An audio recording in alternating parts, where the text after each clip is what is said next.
All right, good afternoon. I have a trip announcement for you involving the Secretary General of the United Nations. He will be taking part in the World Economic Forum in Davos in Switzerland next week. The highlight of the centerpiece of the trip will be on Wednesday, next Wednesday, a week from tomorrow, where he will deliver a special address on the state of the world. As usual, that will be webcast and broadcast for all of you to follow if you're not there. During his time in Davos, he will also hold a number of bilateral meetings with other world leaders who are in attendance and other delegates to the World Economic Forum. On Thursday next week, he will, Secretary General, schedule to take part in the 17th Seminar of his current special and personal representatives and envoys, and that will take place in Yverdon, between Geneva and Zurich, near Neuchâtel, for those of you who are not familiar with Swiss geography. This morning, the Security Council received a briefing from Giovanie Biha, the Deputy Special Representative and Officer in charge of the UN Office for West Africa and the Sahel, on the situation in that region. She told the Council that despite efforts by national security forces and international partners, insecurity has again deteriorated in large parts of the region. Consequently, she said more than 10,000 schools across the Sahel had to close, leaving millions of children unable to acquire the necessary skills and to build their lives and their countries. Ms. Biha added that nearly 7,000 health centers were forced to shut down due to the activities of armed groups, violent extremists, and criminal networks. She added that the UN Office for West Africa and the Sahel is working with national stakeholders and partners to promote political consensus and ensure a level playing field ahead of the election scheduled for this year in the sub-region. We shared those remarks with you. On Burundi, Martin Griffiths, the humanitarian chief, has allocated $3.5 million from the Central Emergency Response Fund to help more than 38,000 people impacted by food insecurity. The funds will support 2 World Food Programs and Food and Agriculture Organization projects, bringing food assistance to people in immediate need, but also providing seeds for future planting. During the last part of last year, Burundi was impacted by several climatic hazards, first a delay in the rainy season, then torrential rains mixed with wind and hail. Farming households represented more than 90% of the population, and they were unable to set up the crops for this year's agricultural growing season. They now face an extended lean season. This new surf allocation will support the most vulnerable households. And yesterday we also told you about the cholera outbreak that is impacting Burundi. Just to the east, in the Democratic Republic of the Congo, our peacekeeping mission there tells us they're conducting new patrols in the Rodrodo area of Jugu territory in Ituri province after a series of attacks by the Codeco militia. The mission reports that the situation is under control but remains tense. At least 18 civilians were killed, including 17 on Sunday. Thousands have been displaced and are seeking shelter at a site in Ro. Separately, the mission reports that while the M23 handed over the Rumangobo military camp in North Kivu to the East African Community Regional Force last week, the armed group M23, that is, remains in a nearby location and continues to be active in several areas south of Rutshuru. Our UN peacekeeping mission there reiterates its call on the M23 to abide by the decisions taken at the Luanda mini-summit by withdrawing from the occupied zones in North Kivu to the precise locations identified in the Luanda communique, and they should do so before January 15th and immediately cease all hostilities. The Secretary, moving on to Senegal, the Secretary General extends his deepest condolences to the government of Senegal and the families of those killed in yesterday's horrific road accident that took place in the Kafrine region of Senegal. Wishes a speedy recovery to those injured. I have an update from our team in Nigeria, led by the acting resident humanitarian coordinator, Matthias Schmal, as the team continues to support authorities and civil society organizations to tackle gender-based violence. The problem increased dramatically since the onset of the COVID-19 pandemic. Several of the UN agencies, UNESCO, UNFPA, UNICEF, and the UN Development Program, as well as UN Women and other partners, are supporting women and girls survivors through Spotlight Initiative, which, as you know, is a joint United Nations European Union project. Over 800 survivors received psychosocial support and medical aid between March of 2020 and October of 2022. Our team also supported the creation of a community center that provided services to 1,100 victims during that same period. And just wanted to flag that in two separate reports released today, the UN Interagency Group for Child Mortality Estimation said an estimated 5 million children died before their 5th birthday, and another 2.1 million children and youth lost their lives in 2021. The group also found that 1.9 million babies were stillborn during the same year. While the report notes that the global under-5 mortality rate fell by 50% since the start of the century, and mortality rates in older children and youth dropped by 36%, also the stillbirth rate decreased by 35%. The group says gains have reduced significantly since 2010. If swift action is not taken to improve health services, almost 59 million children and youth will die before 2030, and nearly 16 million babies will be lost to stillbirth, they warn. And for those who did not, the group, as you may not know, is led by UNICEF and includes the World Health Organization, the World Bank, and the UN Population Division of the Department of Economic and Social Affairs. Betul. Thank you, Steph. Let me start with Yemen. Can you please tell me where the UN stands in terms of raising the money required to offload the Safir oil tanker? I don't have any updates since what we gave you in December, but I will get you some. I will get you some numbers later this afternoon. Edie. Thanks, Steph. Has there been any change in the status of women working for the UN in Afghanistan since you told us, I believe, last Friday that there were still no obstacles? No, I mean, we continue. I mean, no obstacles, I think, is a big word. We continue to work in our staff in Afghanistan, which is vast majority Afghan and has a lot of Afghan women, continue to work in difficult circumstances, surmounting the obstacles that we know that exist. Yep. Go ahead. Go ahead, Edie, sorry. I was just going to ask whether the Secretary General had any comment on this video that's circulated in Mozambique showing soldiers throwing bodies onto a fire. I'm afraid I didn't see that report, but let me look into that. Sorry. James. I told you I'd have no news for you today. Rwanda. President Kagame is threatening to kick out refugees from the Democratic Republic of Congo if the international community continues to blame Rwanda for ongoing rebel activities in the east of the DRC. Clearly, this is an issue where you have a UN mission and, responsibility for refugees. What is the UN's reaction?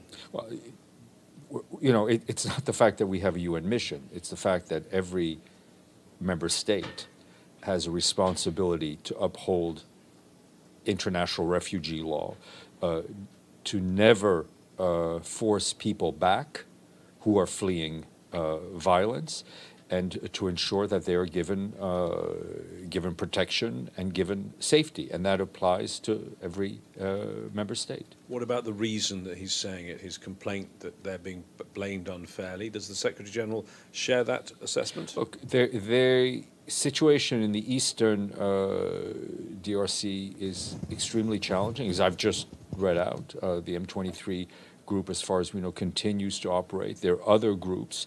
What we do know is that large parts of that area are not safe for people. People will seek safety wherever they can.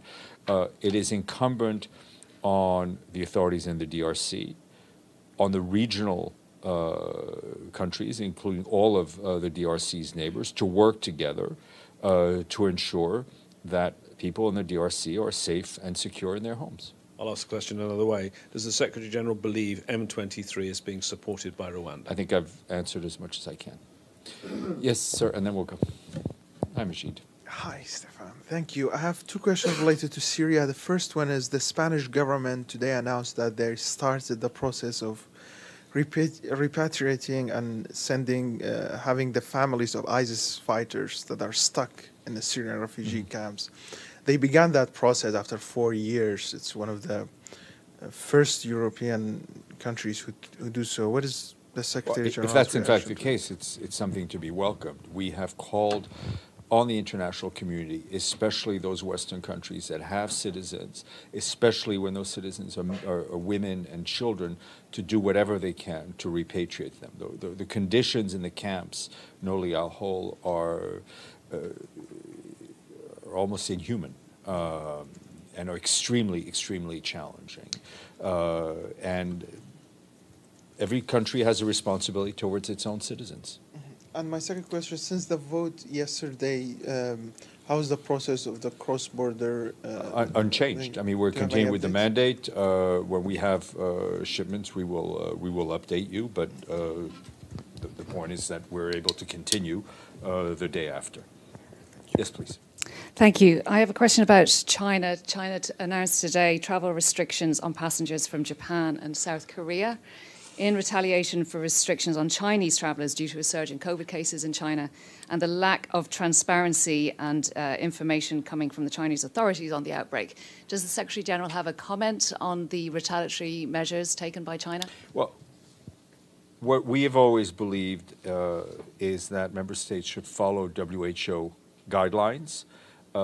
We have seen various member states take various decisions recently. It is, as the WHO says, it is very important that all decisions regarding screening of passengers and so on be taken on scientific grounds and only on scientific grounds. Deji, and then we'll go to Abdelhamid. Questions on economy. Today, the World Bank released on economy. Okay. The World Bank today released a report lowering the outlook of GDP growth of 2023 from 3% to 1.7% and also warned the risk of recession. It's the third lowest year in 3 decades.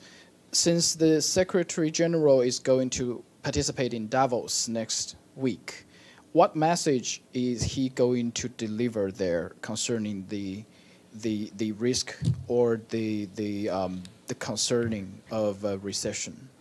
Well, listen, without getting too deep into international economics matter, I think what the Secretary General would like to see is a fairer system.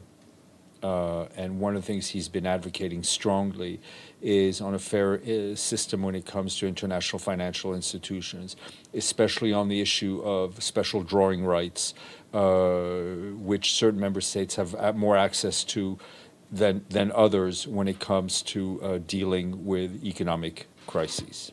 And according to a Bloomberg report yesterday, the ambassador of U.S. to Japan said that the U.S. is in discussion with Japan, Netherlands, and South Korea to restrict the exports of semiconductor to China. I remember last year when delivering the statement in ASEAN summit, the Secretary General said that the detachment must be avoided at all cost. That's what the decoupling. Yeah, the decoupling. Sorry. So do you think this kind of discussion would it do good to that? And what message would the Secretary General talk to the deliver to the U.S. government on this issue? It's not a message to the U.S. government. It's a message to global leaders that he does not. He continues to think that the decoupling of the global economy would not have positive results. We're always looking for more cooperation on every issue, including on trade, based on international rules. Abdelhamid. Thank you, Stefan. I have a few questions on Palestine as well. First, do you have any readout of the meeting today between Tor Winsland and the Deputy Prime Minister, Mr. Ziad Abu Amr, in Ramallah, where the Palestinian Authority expressed their dismay with the Israeli measures with the new government of Netanyahu? Do you have any details? I mean, as I told you yesterday, and I told you in the briefing, we've noted with deep concern the recent Israeli measures against the Palestinian Authority, which we do not believe are conducive to solving the underlying issues. My second question, the Israeli Knesset will be voting, I think the first reading will be today or tomorrow, about extending Israeli laws to the Israeli settlements, which is could be interpreted as de facto annexation. Do you have any comment on that? We don't tend to comment on laws before they are voted. Yes. And my last question about sanctioning some Palestinian members of the PA, including the Palestinian ambassador to the UN by Israel. Do you have any comment on that as well?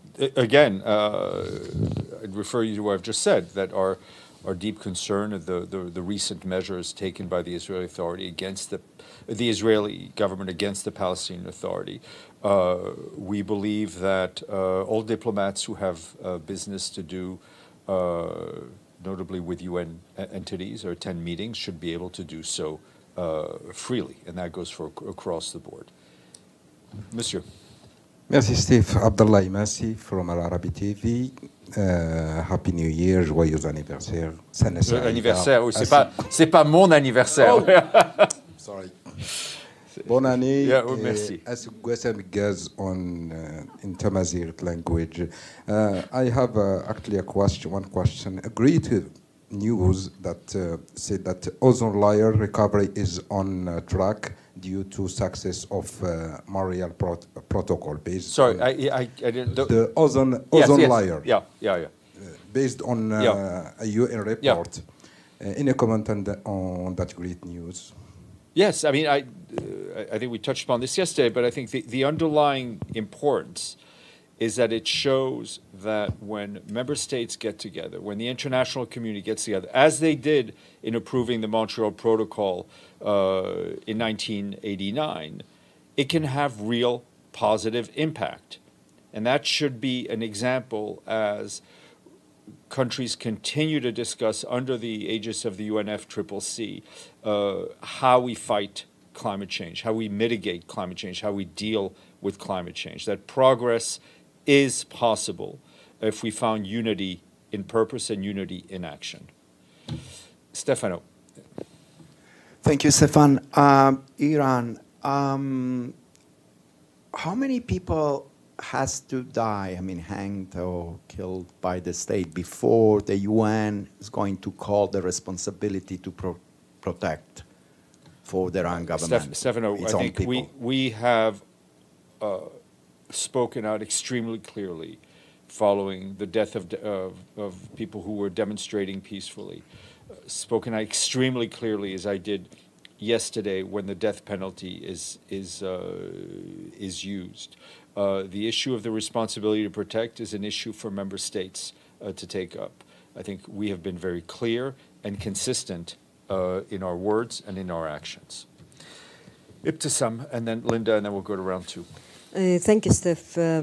So first, my question is on Afghanistan and a follow-up, because what is not really clear for me, when Mr. Ramiz Al-Akbarov was here end of December, he said that 70% of your operation in Afghanistan is with local and international NGOs, and that the ban that the Taliban put in place affect them. So is this still the case? Yeah, I mean, of course, because it impacts, if there's actions at work that we do directly, there's work that we do through international partners, there's work that we do through local partners. Different parts of that ecosystem have been impacted differently. Some international NGOs have taken decisions to suspend their operations. People have taken different decisions. None of this is good. All of this is having a negative impact on our operations, but more importantly, on the people we're trying to help at a time where Afghanistan faces critical humanitarian crisis and, let's face it, a critical human rights crisis. And do you have any date on regarding the visit of Griffiths to Afghanistan? No, I think we're likely to, no, nothing to share with you. Ms. Fasulo. Thank you, Steph. This is regarding Ukraine. We know, I don't know, a week or two ago that the Ukrainian president was interested in having Secretary General mediate some kind of peace talks, but at the same time said it takes two to tango, so to speak, that Russia would have to agree to anything. I was wondering if there were any developments regarding this, or in general, any further movement and role in terms of the SG? Nothing to report at this time. Bitul. Steph, a question on Syria. When you were asked before about a trilateral meeting between Turkey, Russia, and Syria, the first of which took place between the defense ministers, you neither supported nor welcomed, and you said that you call on all sides to support the work of the UN Special Envoy, Mr. Patterson. Does the UN feel like it's being excluded from the process, and have you reached out to these three countries to be a part of this trilateral we don't feel talks? We don't feel excluded.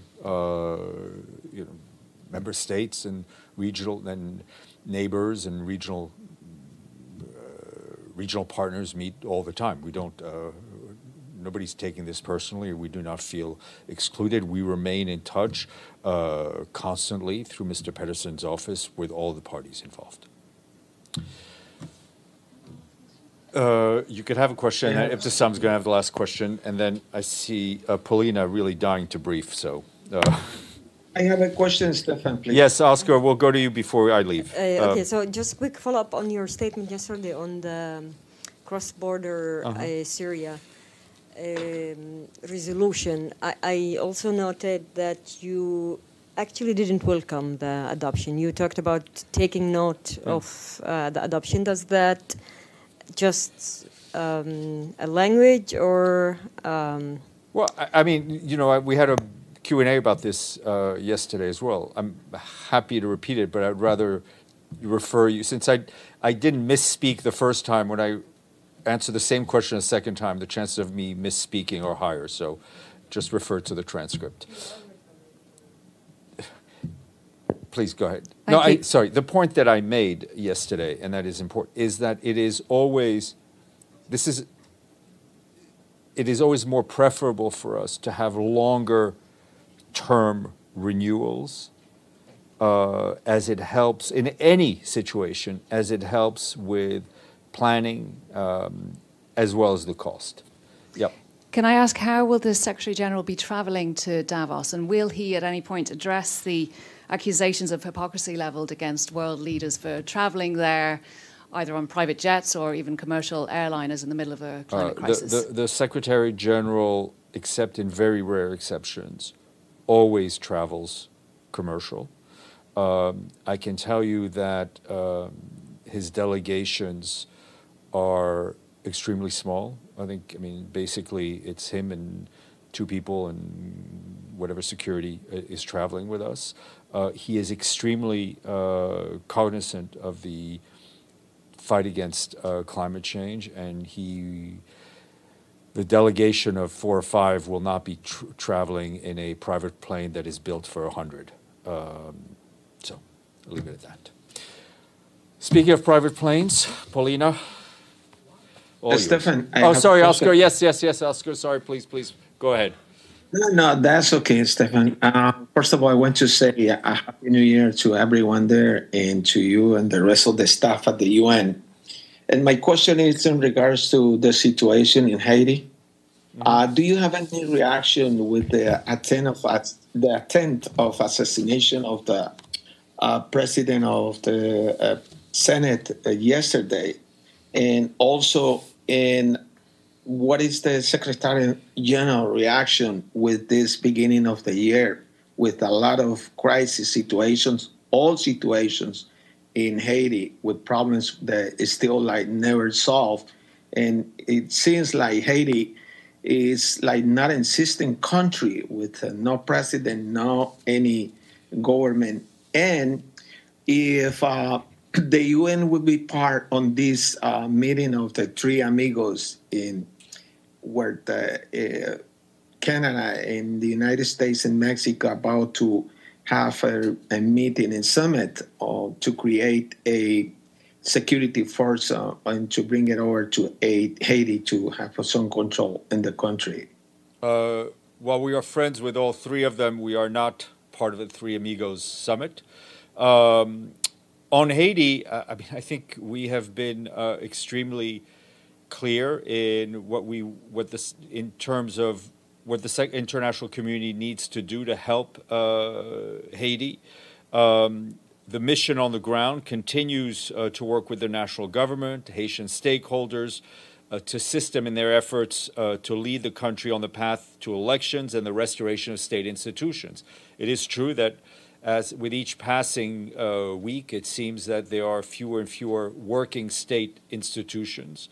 I think all of that highlights the importance of ensuring that there are elections as soon as the right conditions are in place.